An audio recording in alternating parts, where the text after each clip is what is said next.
Hello everyone, welcome to our live streamed mindful practice. Before we start, I would like to invite you to join our mindfulness series online course where you'll find additional resources, helpful tips and a supportive community forum. Each of these mindfulness sessions is recorded and uploaded to the course. You can see the links in the chat below.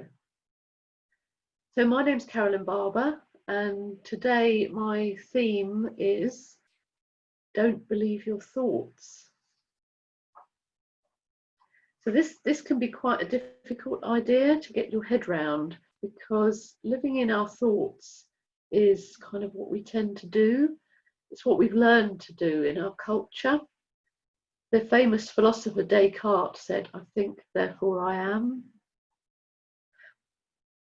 So one of the fundamental tenets of mindfulness is practicing observing rather than believing our thoughts, and practicing letting go of unhelpful thoughts. Mindfulness says that our thoughts are just events in the mind. They're often useful, but sometimes not, and they're not you, and they're not reality. Thoughts are kind of like your internal running commentary on yourself and the world, and sometimes need to be set on one side so you can really observe what's going on. Rather like if you're listening to a commentary on a football match. It's fine, but it's just an interpretation. Usually you'd prefer to watch the actual match yourself.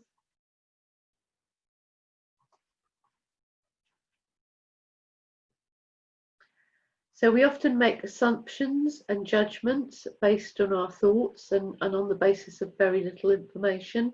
Have you ever had that experience where you completely change your perspective because of some new information? As humans, we have to make judgments based on our experience and our knowledge. That's how we get by, how we make decisions and take actions. But mindfulness helps us to understand that our thoughts are not reality. They are just thoughts. And we have something like 60,000 of them a day. So now I'm going to do a 10-minute guided meditation called Sounds and Thoughts. So just notice your thoughts as they come and go through this guided meditation.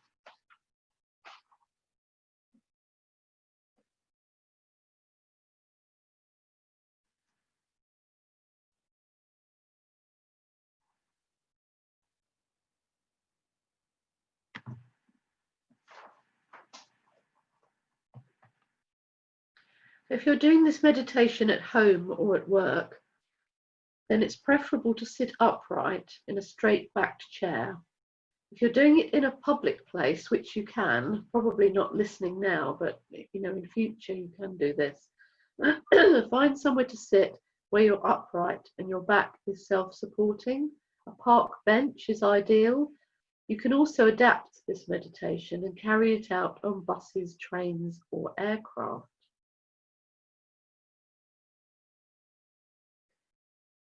So begin by gently closing your eyes. Spend a few moments allowing your head, neck, and shoulders to relax.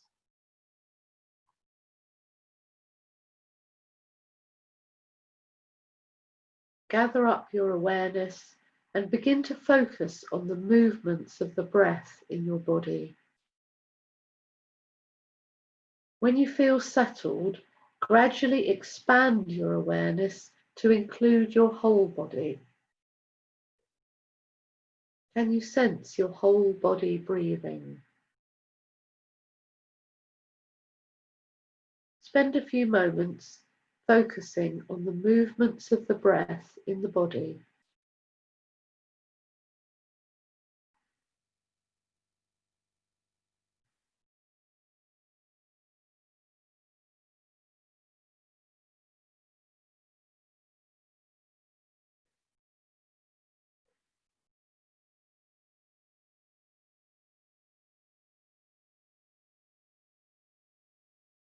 Now expand your awareness to include any sounds that surround you. Be open to them. There's no need to actively seek them out. As best you can, simply be open and receptive to them as they arrive. You might notice the sound of a television, air conditioning, music, or perhaps people talking. You might hear cars, trains, or aircraft in the distance, or perhaps the sound of wind, rain, or bird song. The soundscape has enormous depth and variety. Become aware of whatever is here. Notice as the sounds arrive from all directions, from the front or back, above or below, from the left or right, sounds near, sounds far. See if you can sense their arrival, how they linger and slowly fade away. You have no control over their arrival or departure or how long they stay.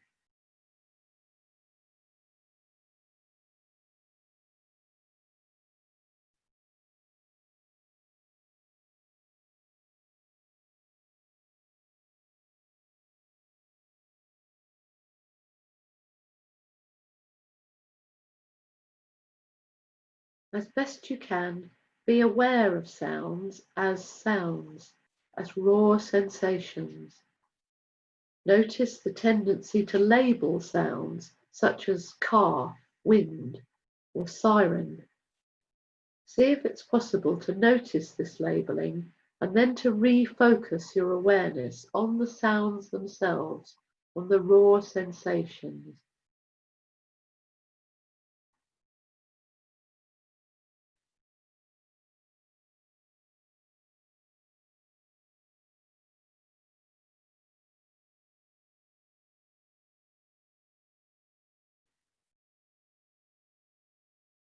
Pay attention to the qualities of the sounds, to the way they rise and fall, to their pitch and timbre.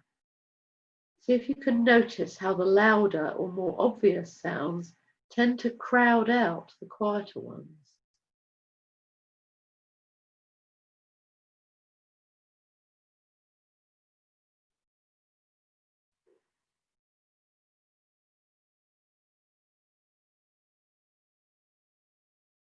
Notice the gaps between the sounds. Can you gain a sense of the silence? You might notice that this silence is relative. Even silence may contain very subtle, quiet sounds on the edge of hearing. If you're in a very quiet place, you might be able to hear your breath, your heart, or perhaps the rush of blood through your inner ears. Be open to them all.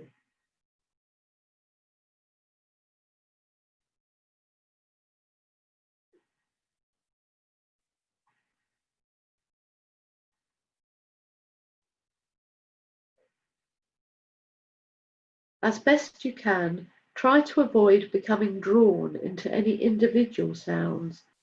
You might find yourself thinking about sounds. When this happens, simply acknowledge where your mind has wandered to and gently bring your awareness back to the sounds as they rise or fall, as they pass away. Focus your awareness on the soundscape in this way for a couple of minutes.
Now gently shift the focus of your awareness to your thoughts. Notice how thoughts arise in the mind, linger for a while, and then dissolve. Just as with sounds, you have no control over their arriving or leaving, so there's no need to try and make thoughts come or go. Just as with sounds, you cannot control the type or intensity of thoughts flowing across your mind. All you can do is be aware of them. As best you can, see thoughts as events in the mind. See if you can relate to them in the same way that you do to sounds. Thoughts can be likened to clouds in the sky. Sometimes they're dark and stormy, at other times they may be soft and wispy. Sometimes they fill the entire sky, while at others they dissolve completely, leaving it clear and empty. If powerfully charged thoughts or emotions should arise, pay kindly attention to them and allow them to be just as they are, just like sounds or clouds in the sky. They will eventually change or disappear completely.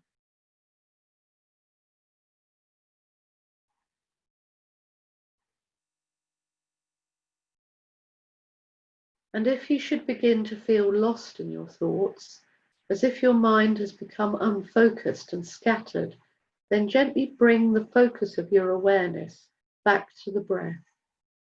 Feel the sensations of breathing for 3 or 4 breaths, then gently return to the thoughts flowing across your mind. In this way, continue paying attention to your thoughts for the next couple of minutes.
Now gently bring this meditation to a close. What can you hear? What can you smell? What can you feel on your skin? Sunlight perhaps, or maybe the wind, or perhaps clothes. Gently open your eyes and soak up whatever is in your line of sight.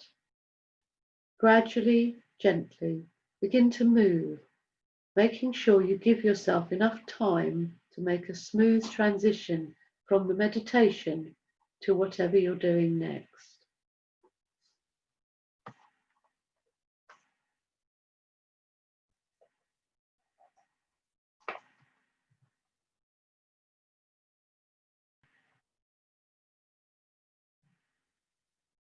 And now I'm going to read a poem.